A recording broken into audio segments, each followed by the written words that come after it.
السلام علیکم محترمینو، خدای دې وکړي چې جوړ او روغ به یاست او د صحت جامې به مو په تن وي او راته خوشحاله اوسئ او په زندګي کې مې الله تعالی تل خوشحاله او کامیاب لره. دوستانو، یوه وظیفه درښیم. دا وظیفه خاص کار د مینې او د محبت لپاره ده چې ته غواړې د چا زړه و خپل ځان ته را کنټرول کړې، د چا له طرف څخه د هغه ټول مینه و خپل ځان ته را میلان کړې، یا د خپل محبت د هغه په زړه کې ور واچوې. یعنې د تا زړه غواړي چې دا کس ډېر خوندور سړی ده او ډېر مینه ناک او اخلاقمند ده، کاشکې له ده سره ما دوستي کړې وه، انډوالي مې ورسره کړې وه، خو هغه په تا خبر هم نه د تا طرف ته ګوري، نه په تا کې فکر او سوچ وي، او ته غواړې چې کاشکې الله تعالی د ما مینه د هغه سړي په زړه کې ور اچولې وه او زما محبت د هغه سړي په زړه کې ولیدلی و، هغه له ما سره مینه او محبت کړی و او ملګرتیا یې کړې وه. ګورئ دوستانو، په دې اوس وخت کې ښه دوست، ښه ملګری پیدا کول دا هم د الله تعالی نعمت ده.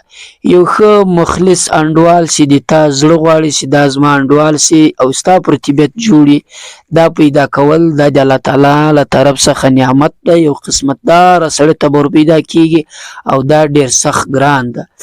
او که چیرې غواړئ چې د پلانکۍ سره په کور کې زه رشته وکړم، د پلانکي لور، د پلانکي خور، خو هغه یې ما ته نه راکوي، د هغې زه خوښ یم، ده یې نه راکوي، یا د هغې زه نه یم خوښ، دا وظیفه د هغه لپاره هم ده. د هغه په زړه کې ته محبت ور اچولی سې، یعنې له هغه طرفه به د دې په زړه کې ته محبت ور واچوې چې هغه طرف ته به نه د تا فکر وي، نه به د دې سوچ وي، غیبي به الله تعالی د تا محبت د هغې په زړه کې واچوي.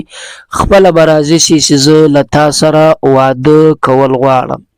یا که چیرې د دې ته خوښ وي او مینه او محبت درسره کوي، زړه یې غواړي، د تا هم زړه غواړي چې مینه او محبت ورسره کوي، واده کول ورسره غواړي، خو د کور له طرفه مشکل وي، یا د دې د کور د پلار او د ورونو له طرف څخه مشکل وي، نه یې درکوي، یا د تا د پلار ورونو د کور له طرفه مشکل وي، نه یې درکوي. نو دا وظیفه هم د دې لپاره کار کوي چې د هغې د کورنۍ ورونه، پلار چې څومره خاندان ده، د هغو په زړه کې به الله تعالی دا محبت ور واچوي او میلان به یې کړي، راکش به یې کړي چې تا مینه به د دوی په زړو کې ولویږي او در به یې کړي. یا که چیرې ستا کورنۍ پر لارې باندې نه راځي، د دې وظیفې په برکت سره به الله تعالی هغه مینه او محبت د دوی په زړو کې ور واچوي، الله تعالی به د دغه مشکل حل کړي. نو دوستانو، دا وظیفه چې ده دا د مینې او محبت لپاره. کله یو کس سره ته کول غواړې چې مینه او محبت ورسره وکړم، د ما محبت د ده په زړه کې ولویږي، یا یو هلک غواړي چې له فلانکۍ نجلۍ سره رشته وکړم، په زړه کې محبت ور واچوم، یا فلانکۍ نجلۍ غواړي چې د فلانکي هلک په زړه کې د ما محبت ولویږي، رشته ورسره وکړم، مطلب له هر طرف څخه کوي. دا وظیفه ډېره مجربه وظیفه ده او ډېرو خلکو دا وظیفه استعمال کړې، تاثیر یې کړی ده. نو نن هم تاسو په دې وظیفه سره عمل وکړئ، انشاءالله ډېر زر ده به چې هغه ستاسو محبت به د دوی په زړه کې ولویږي، یا د دې محبت به ستا په زړه کې در ولویږي، بیا به یو له بله رشته سره فکس سي او قایم به سي. نو راځئ زه دوستانو د دې وظیفې پر طرف باندې چې دا کومه داسې وظیفه ده چې الله تعالی د دوو نفرو رشته سره برابروي د دې وظیفې په برکت سره. ګورئ دوستانو، دا وظیفه به په صحیح ځای کې استعمالوئ، په غلط ځای کې به نه استعمالوئ، ځکه چې که چیرې ته یو وظیفه روا وظیفه په ناروا ځای کې استعمال کې، بیا نور هم تا ته تکلیف جوړوي، نور دې هم زندګي در خرابوي.